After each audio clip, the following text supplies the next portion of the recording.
Il est en charge des autoroutes, de la poste, de la redevance radio-tv, des centrales nucléaires, des travaux à la gare de Lausanne, de la limitation de vitesse en ville et du loup, entre autres. Mais il a quand même trouvé du temps pour nous rendre visite ce soir. Merci d'accueillir Albert Rusty.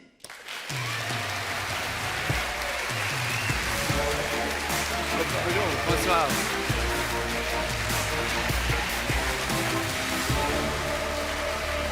Bonsoir et merci d'avoir accepté notre invitation.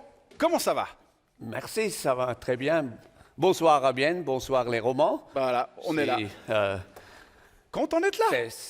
C'est de bonne humeur tous ces gens. C'est incroyable. Incroyable. Avec l'époque qu'on vit, comment est-ce qu'ils font pour rester de bonne humeur? C'est pas toujours que je reçois au début un tel applaudissement. Voilà, profitez-en. Vous êtes le 5e membre du Conseil fédéral à venir de notre émission et le premier germanophone. Merci de faire l'effort de parler français ce soir. Alors d'ailleurs, à part le français et le Penner Oberlanderdeutsch, quelle autre langue vous parlez? Enfin, vous, en tout cas. Oui, tout d'abord le français. Oui. C'est la plus importante en Suisse, si on est politicien. Oui. Ça, c'est pas vrai. On nous dit qu'à Berne, il faut quand même... comme langue étrangère, c'est clair. Tout d'abord, c'est l'allemand. non, il ne faut pas oublier ma langue maternelle. Sinon... je comprends un peu l'italien, je ne parle pas très bien. Che bello, allora possiamo proseguire in italiano anche, no? Un poco. Un poco? Sfortunatamente non, possiamo, anche per me c'est mieux pour la suite si je lis pas a little italien. bit English, it's clear. We should be able to negotiate. Yeah. Ah oui, alors ça, on va en reparler justement. Le Conseil fédéral, vous allez le représenter dans un peu moins de 2 mois à la COP 30 qui se tiendra à Belém au Brésil. Le Portugais n'est peut-être pas encore du Brésil que vous le parlez. Vous êtes notre ministre de l'Environnement. Vous réagissez comment à la mise en garde du secrétaire général des Nations Unies, Antonio Guterres, qui déclarait hier que l'objectif de limiter le réchauffement climatique à 1,5 degré par rapport à l'ère pré-industrielle est en gros sur le point de s'effondrer? Oui, c'est clair, c'est un but important du point de vue du politique climatique, mais d'autre part très difficile à atteindre. Si on regarde dans tout le monde, avec toutes ces guerres, la situation géopolitique, on a beaucoup d'autres priorités. Mais ça ne signifie pas que la Suisse ne doit pas avancer. Dans ce sens, avec la décarbonisation, on a une décision claire de notre population en 2023. Quand j'ai commencé, ma première votation était la loi sur le climat et l'innovation. Et là, on a défini qu'il faut réduire à zéro net jusqu'en 2050. Je ne pense pas que le Suisse peut sauver tout le monde. C'est ce que j'allais dire. Il faut savoir, mais ça ne signifie pas que nous ne devons pas faire notre devoir. Et ça peut influencer et faire mûrir les pensées. Par rapport à la problématique du réchauffement en général, vous êtes plutôt optimiste ou plutôt pessimiste? Moi, de ma personnalité, je suis plutôt un optimiste. Je crois vous êtes un homme de terre. On a quand même des possibilités avec les innovations. Oui. On peut faire un changement, la transition énergétique, on a assez de technologies. C'est la raison pour laquelle je suis ouvert pour toutes les technologies, parce que si on veut décarboner, il faut quand même remplacer 60% des énergies fossiles en d'autres énergies, les renouvelables, mais on aura de nouvelles technologies comme le nucléaire, que le Conseil fédéral met en discussion en discussion politique de nouveau. Mais parfois, on peut être un peu plus pessimiste parce qu'il faut faire confiance, il faut que les gens s'y mettent. C'est pas tout d'avoir la technologie, il faut s'y mettre. À la fin, je pense qu'ils font des incitations. On ne peut pas forcer ou interdire des choses. On peut quand même continuer à vivre et garder. Moi, je pense qu'il ne faut pas revenir à une situation du bien-être de 1950, par exemple. Ouais. Je n'aimerais pas vivre comme mes grands-grands-parents. Ouais. Mais on a des technologies à inventer. Il faut y aller. On a d'innovation. Très bien. Je pense on a les technologies nécessaires. Il faut du temps, un peu de l'argent. Et il y a aussi la volonté politique, ça c'est clair. On va tenter d'aborder les thématiques un peu plus légères, mais juste avant, on découvre votre portrait. Il est signé Aurel Cuta. est-ce que vous avez la patate ce matin? Non, j'en ai encore rien mangé. Ce qui est sûr, c'est qu'il doit en avoir plein la poêle qu'on lui fasse des gags de galettes de patates ou de patates chaudes. Et il paraît d'ailleurs qu'on dit plutôt rusty. En fait, en bon allemand, on dit rusty. Oui. Vous mangez des rösti? J'aime vraiment toutes les sortes de patates et extrêmement les rösti, c'est juste. Mais vous pouvez dire comme vous voulez, comme vous sentez en rösti, c'est bien. Et rien à voir avec les patates, parce que si on traduit en français, ça donne pentu.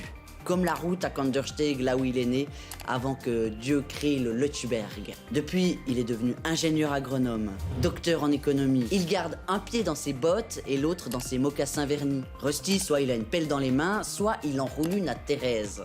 Ils sont mariés depuis 30 ans, c'est son amour de jeunesse. Le voici donc bardé de diplômes pour se lancer au galop dans la défense des lobbies paysans. Il a dirigé Swiss Milk, la fêtière des producteurs de lait, avant de se faire élire au Parlement fédéral, puis de remplacer Tony Brunner à la tête de l'UDC. On l'a comparé à Harry Potter, mais lui préfère le jus de vache au jus de citrouille. Avec lui, les cols blancs paysans arrivent en force à l'UDC et finissent de sceller l'orientation politique du parti. Ah non. Oui, à droite toute. On le dit gentil et pragmatique, moins provoque qu'un Blocher ou qu'un Freisinger. Albert Rösti. Ça fait 3 ans qu'Albert Rösti est à la tête du DTEC, le département de l'environnement, des transports, de l'énergie et de la communication. On lui a reproché de ne pas avoir le CV parfait pour prendre soin de notre couche d'ozone. Il a présidé Swiss Oil, la fêtière des commerçants de combustibles, et il a aussi présidé le lobby des autos. Monsieur le conseiller fédéral Albert Rösti. Il y a 1 an, vous faisiez un petit scandale en avouant à des étudiants bâlois que vous préfériez Trump à Kamala Harris. Aujourd'hui, est-ce que vous l'aimez toujours pleinement ou vous ne l'aimez plus qu'à 39%?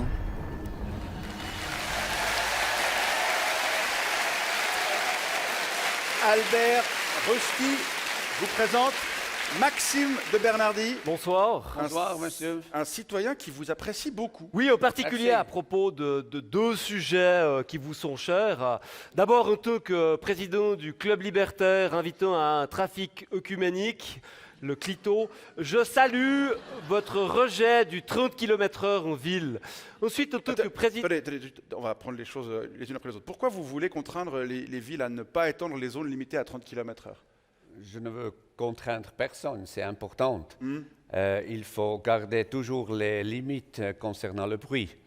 Mais on a différentes possibilités. On peut réduire la vitesse, mais on peut aussi installer des vêtements anti-bris. Ça coûte un peu plus cher. Si c'est possible. Mais il faut, pour fluidifier le trafic, il ne faut pas tout de suite réduire la vitesse. C'est pas moi, il faut toujours distinguer. C'est pas toujours moi. C'est le Parlement qui m'a donné un devoir avec une Du coup, motion, vous êtes obligé. Bah oui. et moi, j'obéis. Oui, mais alors, justement, on parle beaucoup de cette thématique. La preuve ce soir, pourtant, votre département est en charge de plein d'autres dossiers, dont le climat, quand on en a parlé tout à l'heure, la politique climatique. Donc, mais là, cette histoire de 30 à l'heure, c'est un peu anecdotique. Mais vous défendez ça, vous vous dites pas un peu... bon. C'est pas anecdotique. Hein. Je pense que j'ai environ 1000 dossiers sur mon pupitre. C'est le plus important. C'est quand même assez petit. On va écouter. On change que peu, qu'une petite chose. On laisse la liberté pour oui, mais ville, il a son avis sur la question, lui. On va vous la limitation de vitesse en ville, ça touche beaucoup plus les gens que le réchauffement climatique, qui n'existe pas. Ah, ça, je ne pense pas. Non. À long terme, pas du tout. En tout cas, moi, oui. Non, on veut pas intervenir là où c'est pas nécessaire, dans les communes et les villes. Mais là où il faut fluidifier le trafic, c'est quand même aussi une question fédérale.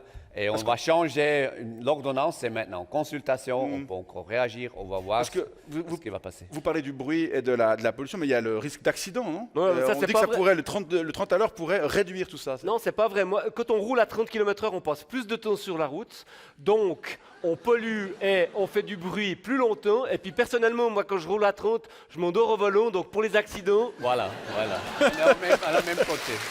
Bon, quel autre sujet Monsieur de Bernardi, quel est l'autre Mais il faut sujet? toujours respecter les limites du bruit. C'est important Oui, à savoir. oui, bien sûr, absolument. Surtout le dimanche.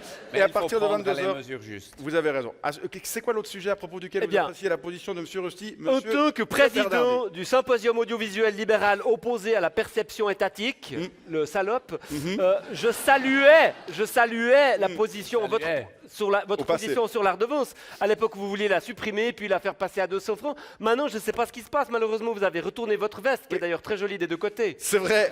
Merci. Aujourd'hui, vous C'est la Suisse, hein, vous vous avez battez, vous vous battez contre l'initiative pour une redevance à 200 francs et pour un service public fort. Pourquoi? Alors, je ne tourne pas la veste. On vous a donné le dossier et puis vous j'ai savez. agi. J'étais dans la législative comme conseil national. J'ai soutenu les initiatives. Normalement, si on soutient une initiative, on veut que quelque chose se bouge. Et les initiatives, normalement, en Suisse, sont peut-être un peu plus extrêmes qu'à la fin, le but. C'est des cris du cœur du alors, peuple. Voilà. Je suis devenu conseiller fédéral et j'ai eu la chance de discuter au conseil fédéral de réduire la redevance de 335 à 300 francs. Alors, on est allé dans ce sens. Mais- On ne tourne pas la veste, mais j'ai aussi dû voir que pour garantir un service Minimum.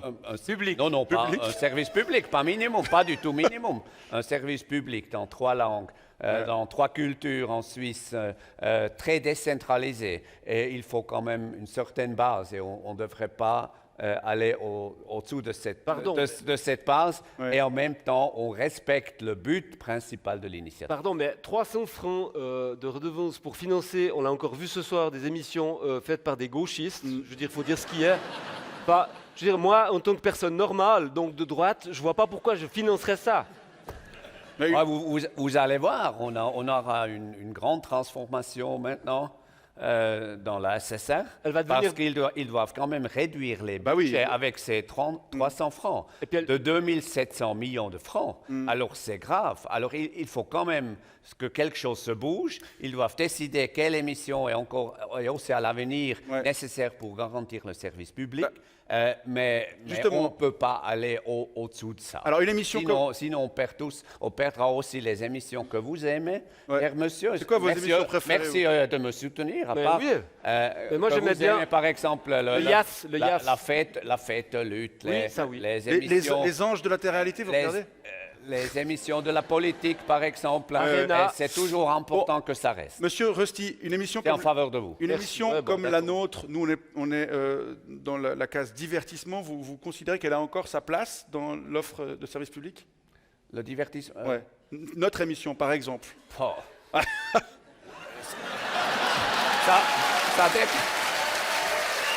Oh. Oui, attendez, il a le droit de répondre. Non, on voulait pas faire, Ouais. faire de la démagogie. Laissons-le répondre. Ça dépend de la fin de cette émission. Il suffit d'un coup de téléphone et c'est réglé, c'est ça? Ouais. Heureusement que vous êtes venu avec 4 flics bernants, parce que j'en connais, suivant votre réponse ici. Attention.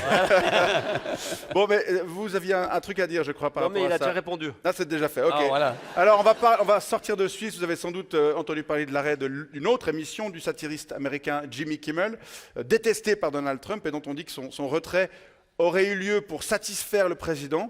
Est-ce que ça, ce genre de censure est susceptible d'arriver un jour en Suisse? Non, jamais. Je pense que c'est une réaction absolument fausse après cette situation tragique en Amérique. Il faut avoir la possibilité de se prononcer librement, indépendant Premier amendement, ouais.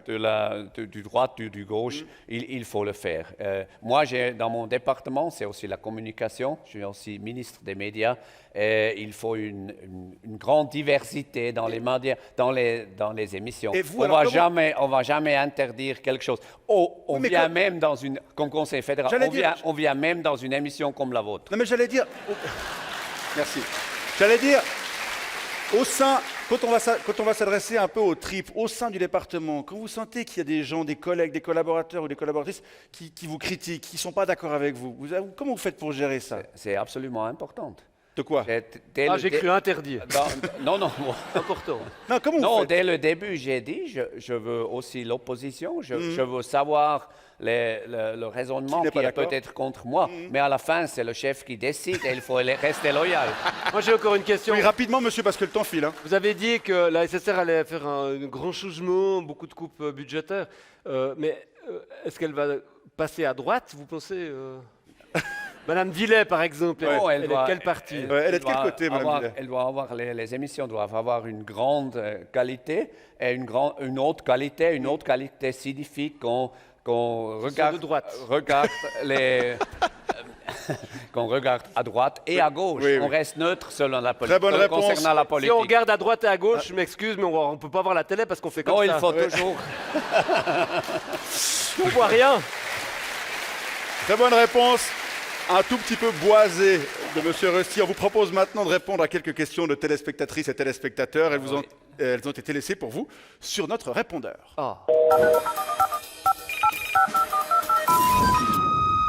Oui, bonsoir, c'est Monsieur Spätzli. Bonsoir, non, monsieur. je rigole, je m'appelle Bolo, mais...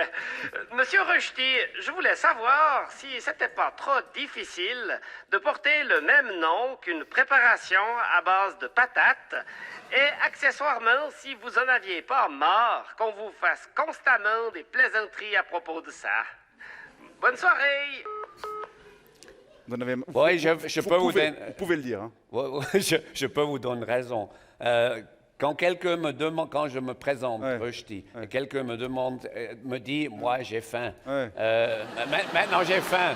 C'est peut-être pas toujours rigolo, mais Pourtant, vous donnez l'appétit. En général, le nom m'a beaucoup aidé. C'est un nom bien connu dans le Berner Oberland. Vous avez noté dans la présentation, Dans le portrait, ça signifie pas Rusty comme la C'est la patate. pente. C'est la pente, Ouais. parce que je suis grandi Ouais. dans les montagnes.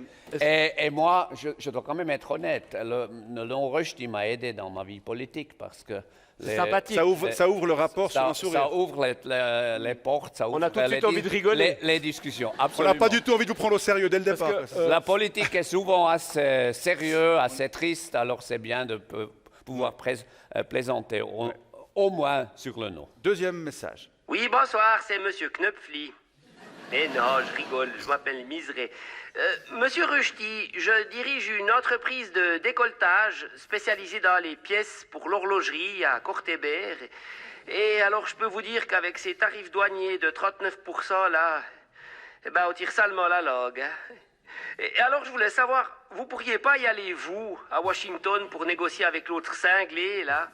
Oui, pendant la campagne, vous aviez dit que vous l'appréciez.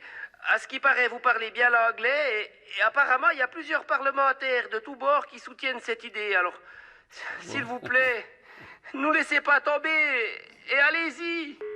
C'est vrai qu'il y a des parlementaires ont suggéré cette piste en disant qu'il fallait miser sur les relations personnelles. Non? C'est ça? Oui. Et puis M. Trump pourrait mieux s'entendre avec vous qu'avec Mme Keller-Souter. Et puis surtout, il pourrait mieux vous comprendre que M. Parmelin. Je pense pas, non. Ah mais sérieusement, Non, c'est une idée qui a été développée ou pas? Non, c'est clair que le Conseil fédéral, en général, comme institution, discute beaucoup de cette situation. Pour les entreprises concernées, assez grave, je comprends. Je peux simplement confirmer qu'on continue à négocier. Ouais. Dans les États-Unis, c'est une situation vraiment difficile, on ne sait jamais ce qui se passe. Mais ce que je peux vous dire, la présidente du gouvernement, mais et aussi mon collègue, M. Parma, ils font le meilleur ce qu'ils peuvent faire. J'ai toute confiance en eux. Rapidement, avant le dernier message, vous disiez, durant la campagne, être plutôt Trump. Là, depuis qu'il a été élu, vous êtes toujours fan de lui? Oui, il a eu cette certaine surprise quand même. Et on n'est pas au bout de nos surprises, je pense. Allez, dernier message. Oui, bonsoir, c'est Madame Polenta. Mais non, je rigole. Je m'appelle Métraillé. Monsieur Rusty, j'habite dans une maison isolée à Ferpecle, dans le haut du Val des Reins. Et je voulais savoir comment j'allais faire pour envoyer et recevoir mon courrier si vous mettez fin au service universel à partir de 2030. ou même avant. Est-ce que vous comptez sur le fait que tous les gens qui ne savent pas utiliser l'Internet et pour qui les cartes postales et les lettres sont presque le seul contact avec l'extérieur, comme moi, on soit tous morts d'ici là? Mais qu'est-ce que je vais faire avec tous ces timbres et toutes ces enveloppes qui me restent, moi? Bonsoir. Il pourrait y avoir 60 000 maisons qui ne recevront bientôt plus de courrier avec votre proposition de réforme de l'ordonnance sur les règles de distribution du courrier. Comment vont faire les personnes qui vivent dans ces... Oui, la décision n'est pas encore finale. Et je comprends les craintes des personnes comme elle qui a téléphoné. C'est clair, on ne va pas réduire le service universel là où ce n'est pas encore nécessaire. Il faut quand même savoir la réduction du nombre de lettres. C'est un fait. C'est un fait qu'on ne peut pas négliger. Ouais. Et on va sûrement, et ça je peux promettre à cette dame, on va trouver pour chaque ménage des solutions concrètes. Peut-être pas directement à la maison, mais sur la route pour faire les consommations. À 10, 20, 30 km comme ça. Non, pas du tout. À 2 minutes. À 2 minutes. Vous envoyez que de 2 minutes. Vous envoyez encore des lettres, vous, par exemple, des lettres de menaces ou comme ça? Oui. On pourrait donner des cours d'Internet aux gens qui sont trop paumés dans la nature. Ça. Et puis... Mais ce serait quand même peut-être utile aussi pour cette femme, comme comme ma mère qui a 94 ans, qui a l'Internet, de se renseigner parce qu'on a une gigabit stratégie où on veut soutenir surtout les régions limitrophes, qu'ils restent très bien informés. Connecté. Comment s'appelle votre maman, son prénom? Votre maman, elle s'appelle comment? Hanni. Hanni, on lui dit bonjour, on la salue et c'est la fin Hanni. de cette séquence répondeur. Merci.